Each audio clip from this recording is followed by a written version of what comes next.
여러분 안녕하십니까? 더리더 최희정입니다. 2025년 대한민국에도 기후에너지환경부가 출범했습니다. 기후위기가 이제는 단순히 환경을 넘어 에너지와 산업, 국가 경쟁력을 좌우하는 핵심 과제로 떠오른 현실을 반영한 변화인데요. 이처럼 기후변화가 전 세계적 과제로 떠오른 가운데 전자정부와 데이터 기반 행정 역량을 기후 정책에 접목해 에너지 효율을 높이고 탄소배출을 체계적으로 관리하며 탄소중립 전환을 빠르게 이끌어가고 있는 에스토니아가 국제사회의 주목을 받고 있습니다. 오늘 더리더에서는 에스토니아 에너지환경부 안드레스 수트 장관을 모시고 에스토니아의 기후위기 대응 전략에 대해 들어보고 한국 기업들과의 협력 방안에 대해서도 이야기 나눠보도록 하겠습니다.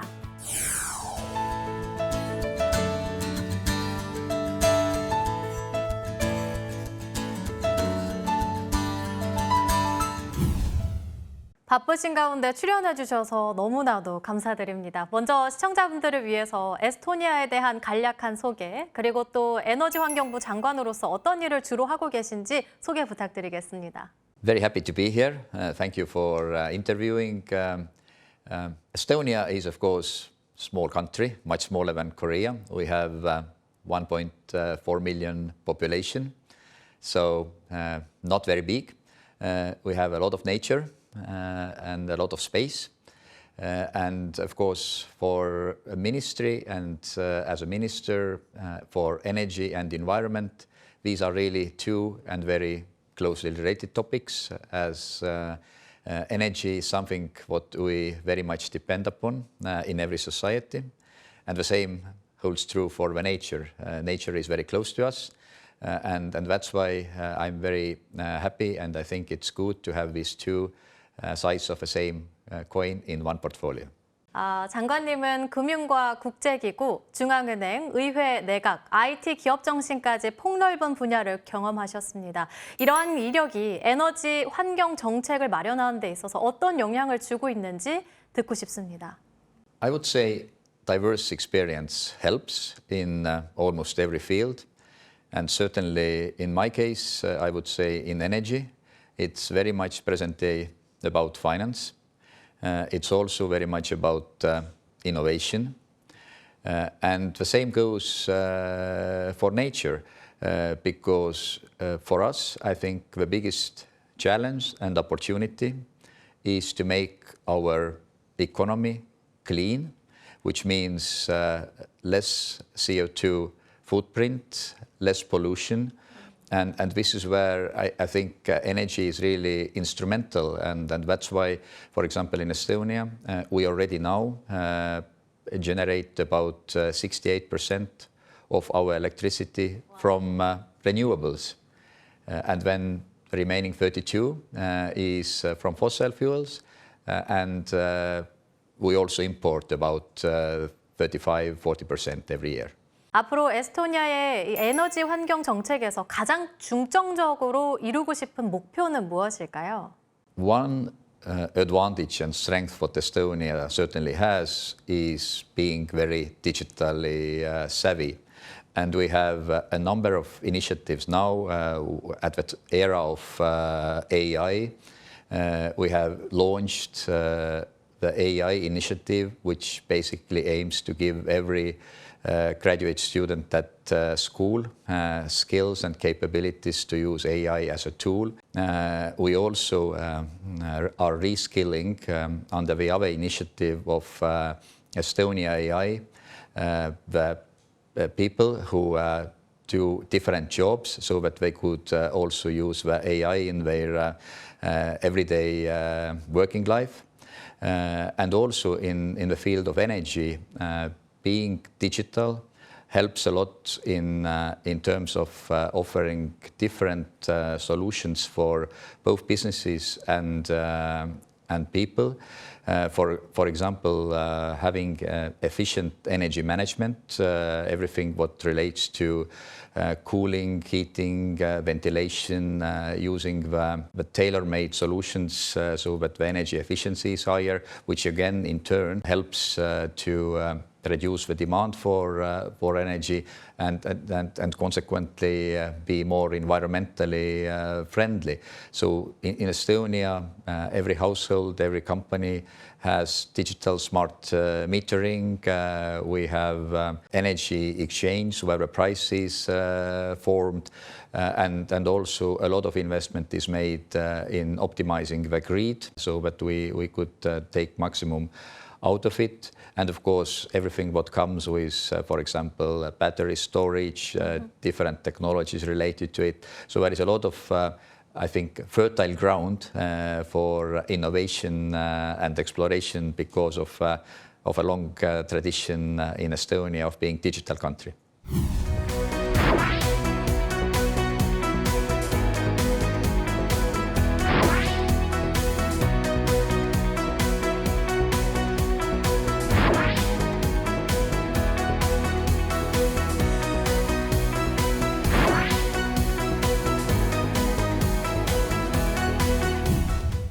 네, 이번에는 에스토니아의 에너지 안보 정책과 관련한 자세한 이야기를 나눠보도록 하겠습니다. 먼저 에스토니아의 안보 전략에 대해서 짚어보도록 하겠는데요.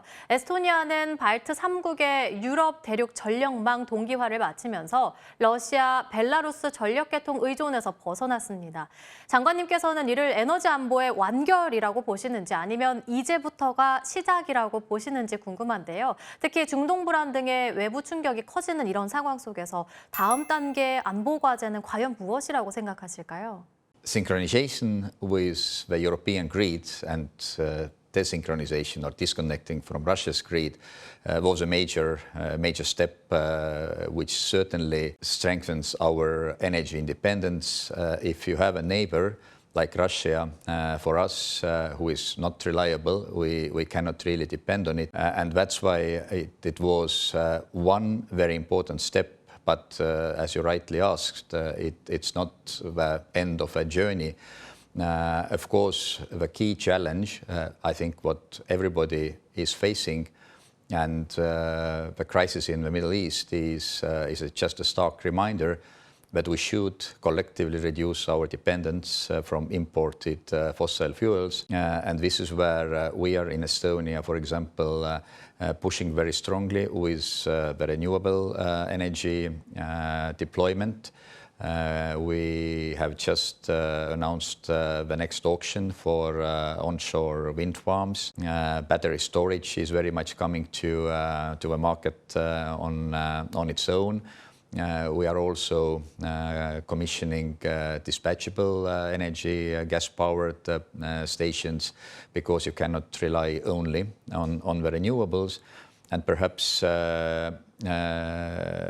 more importantly, we are also now preparing the legislation to enable in Estonia commissioning of nuclear energy. So the law has been submitted to the parliament. The first reading has already been made, and I'm very confident the law will be passed before the summer. So then I would say we have a complete mix in a portfolio what is producing clean energy. And often times I have answered to the question, so sort of how we can reduce dependence from imports.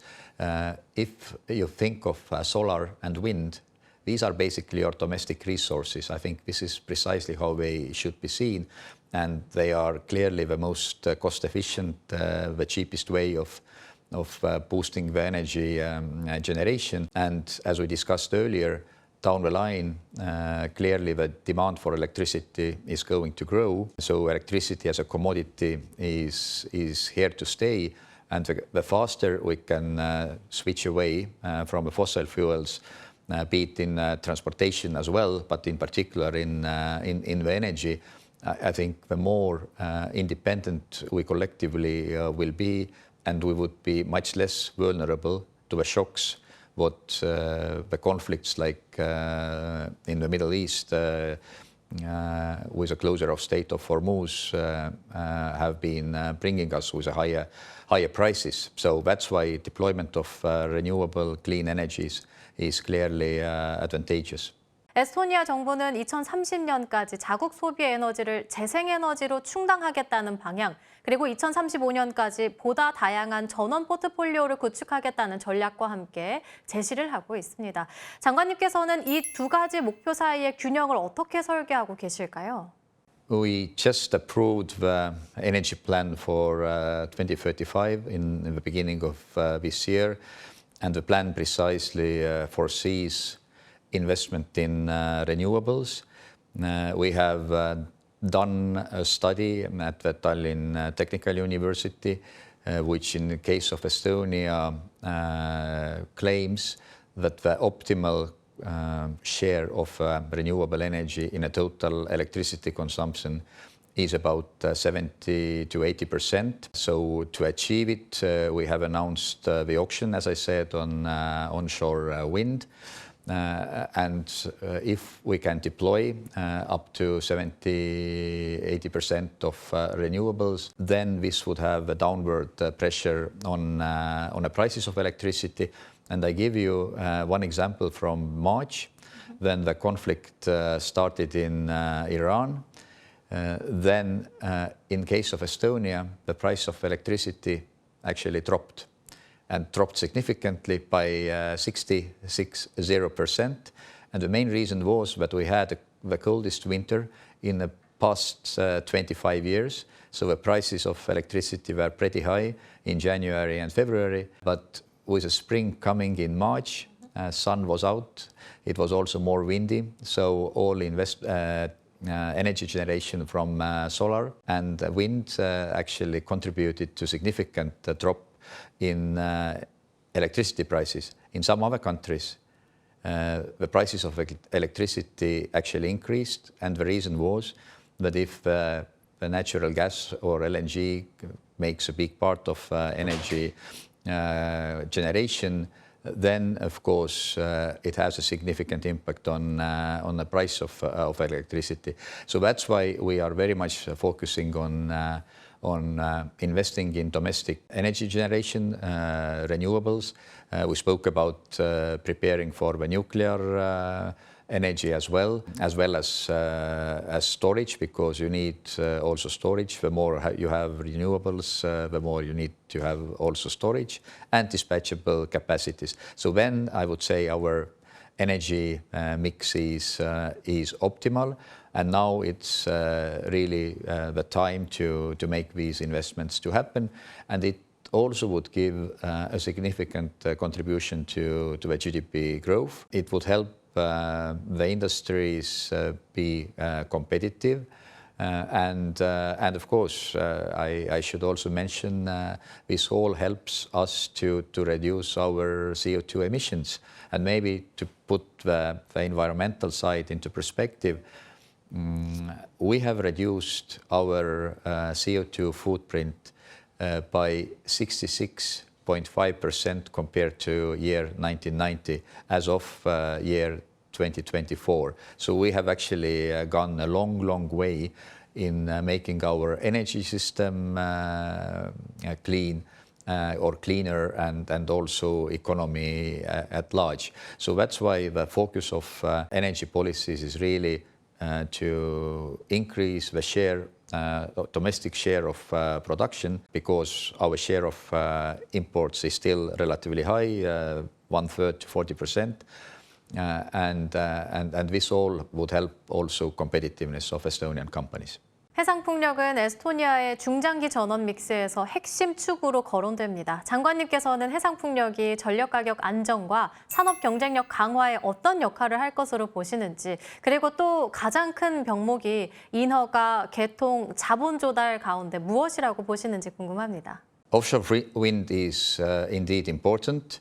The biggest bottleneck we face at the moment relates to the financing, and this is where we precisely work on how to give the revenue certainty for investors and to improve the bankability of projects, and that's the key task we work on at the moment. So down the road, I'm pretty sure we will have also offshore wind in our energy mix. 에스토니아는 원자력 안전법 초안을 의회에 보내면서 2035년 이후를 겨냥한 조정 가능한 전원 확보 논의를 본격화하고 있습니다. 장관님께서는 원전을 기후정책 수단으로 보시는지 아니면 에너지 안보와 개통 안전성 측면에서 더 필요한 선택지로 보시는지요? I would say it meets all the requirements what you asked about. Nuclear energy is something what, as I said, is having a renaissance in Europe, but not only. If we think of transitioning away from fossil fuels, we also need some base load.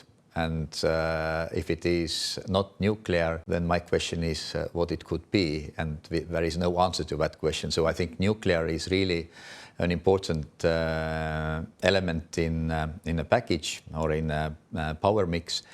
I think it's equally important, and this is also what we work very much in Estonia, to give to people certainty about the safety of nuclear energy, because also in the legislative bill we submitted to a parliament, the underlying or most important criterion is safety. So this is driving every decision in the nuclear field, and I think it's very right, because it is safe technology, but it needs to be implemented, regulated, and supervised to make sure that it is safe. And in Estonia, because our grid is relatively small, we are looking at small modular reactors as a technology to deploy.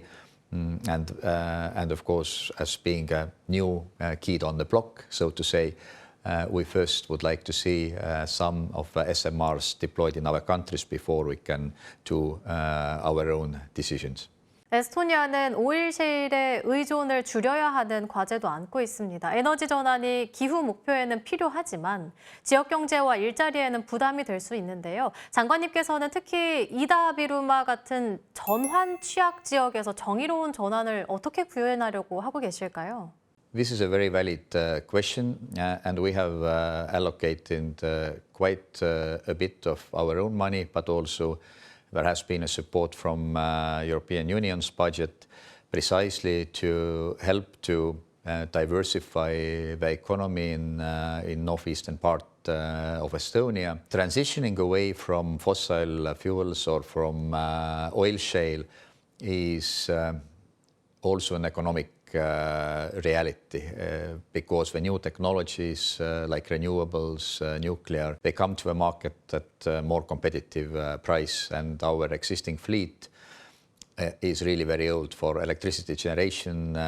Some of old power generators are almost 60 years old, so they are now basically kept in reserve for any kind of uncertainties. There is also another product, or a key or a core product, what is made from oil shale is shale oil, and this shale oil is used in international shipping as a component for blending shipping fuels. So I think this is where the competitiveness really, or a duration of how much or for how long we can make shale oil, depends how the transitioning of fuels happens in a maritime industry. A good positive example, or there are many positive examples about Northeast Estonia, where people have very good industrial skills, and we have seen a lot of new investment coming in. For example, we have a permanent magnets factory, which is investment by the Canadian company.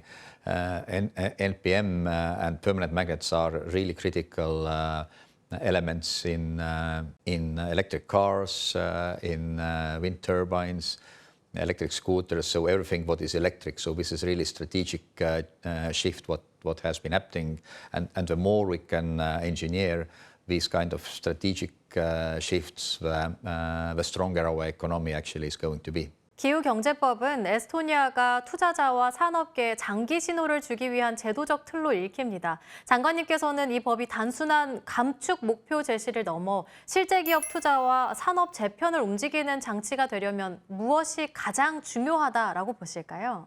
Climate policy is competitiveness policy. So this is, I think, the way we see it in Europe. Investment in clean technologies is precisely what makes you competitive and in turn lowers your CO2 footprint. So our goal is to be net zero by 2050. We have made significant progress already by 2024, reducing 66.5% of our emissions, as I said. So this is to give, I would say, certainty about the direction we are moving to everybody.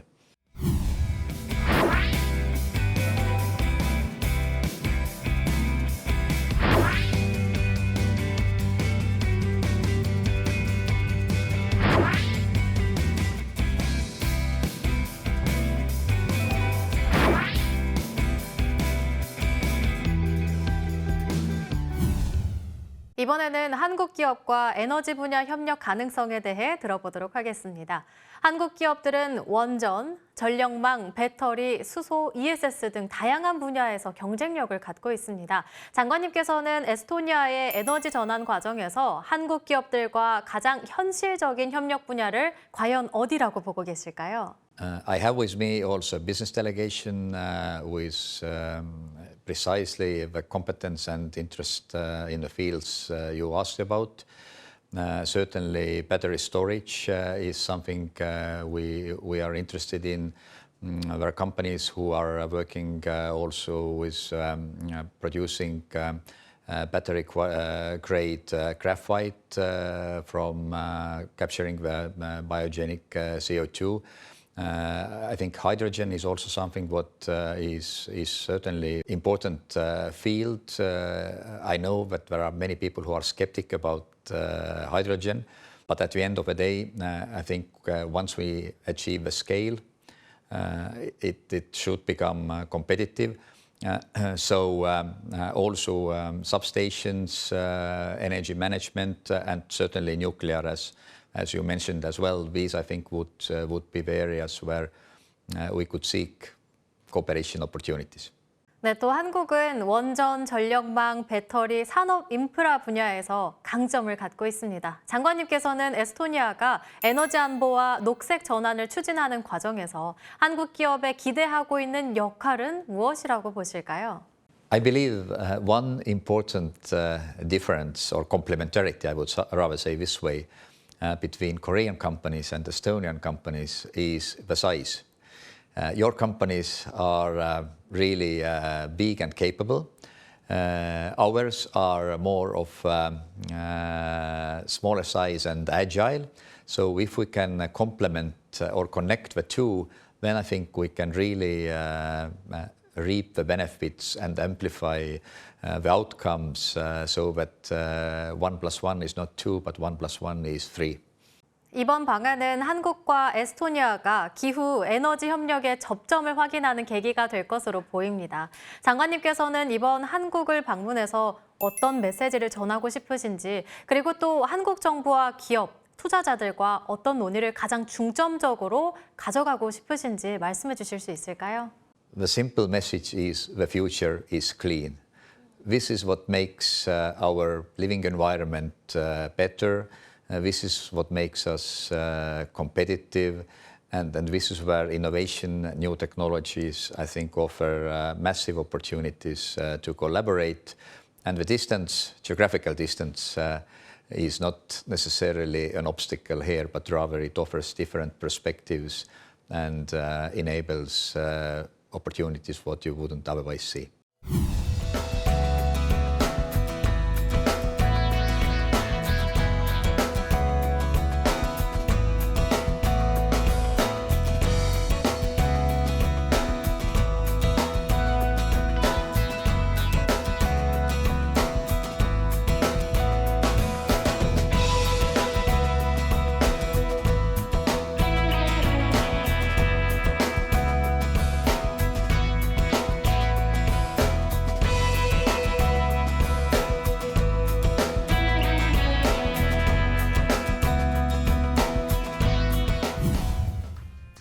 오늘은 안드레스 수트 에너지환경부 장관을 모시고 디지털 혁신과 과감한 에너지 전환 정책으로 의미 있는 변화를 만들어가고 있는 에스토니아의 사례를 살펴봤습니다.